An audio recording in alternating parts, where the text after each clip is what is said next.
Some people in life want to have a pot of gold. I'm a simple man. I just want a pot of lupins. So in and amongst my cannas on the terrace, next year I want to have some lupins. So obviously to have them next year, I'm going to have to do my prep work this year. And that's what I'm going to do. And this is the pot I want to have full of lupins. I had this idea to move some bamboo into pots, and some were successful. This was not so much. So that's going to come out and lupins are going to go in. Just to show, so, you know, some of the bamboo I put into pots really did work out. So much like my cannas, I'm going to be doing my lupins from seed as well. I collected a shitload of seeds from the 2 lupins I bought this year. So here are just some of the seeds I collected. There were different colored lupins, and I should have, if I would have been organized, actually put the red ones into one and the purple ones into the other, but hey ho.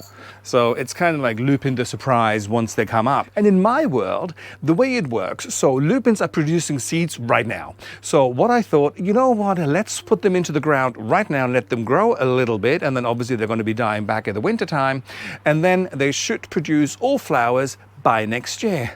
So, and this is what I'm doing. Let's plant my lupins from seeds. So lupin seeds in itself are really small, hard little buggers.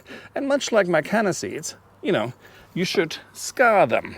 I can tell you one thing, that I'll be damned if I'm going to have to cut each individual, I don't even know whether you can see that, each individual tiny little seed. I have soaked them for 24 hours before, put them in the garden, and yet it took a few weeks before they came up, but they did come up as well, so I didn't scar them at the time. However, what I did this time, rather than cutting, I mean, there's videos out there where people actually cut each individual one. You're thinking, yeah, screw that, I'm not doing that. So what I did, sandpaper.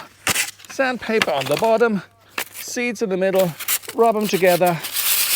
Love that sound. Put them into water. So just to make it easy for myself, as you know, I do like it easy.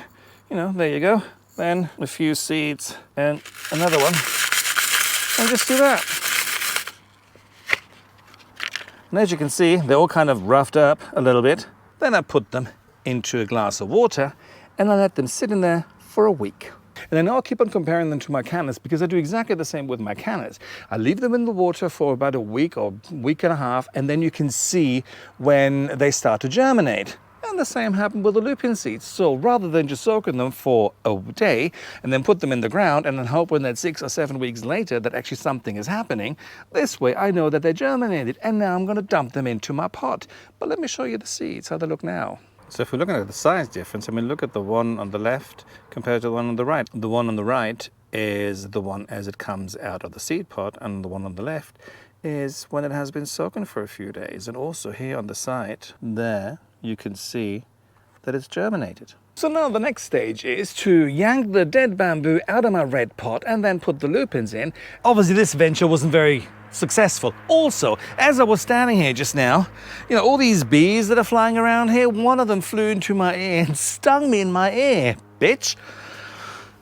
Well, it's a bit sore. But anyway, so yeah. So this bamboo can come out. Add some compost, lupin seeds. These are the ones that have already germinated. Well, at least they look like it. So put a few here and there, cover them lightly, and then we will see how my pot of lupins is going to look in a little while. And yes, it's kind of rough stuff, but first of all, I like it like that. And second of all, it's kind of like imitating nature, really. To survive in my garden, you need to be good with roughness. All I'm going to do now is just like water them in, and that's that. And then next year I'm expecting to have lots of lupins, and I've got my cannas out and stuff. So yeah, it's going to be super sexy. And I'm going to put some other lupins obviously around the property as well. So yeah, looking forward to that. And we should be seeing some movement within the next couple of weeks or so. Anyway, I'll keep you guys updated. Talk to you guys later. Bye.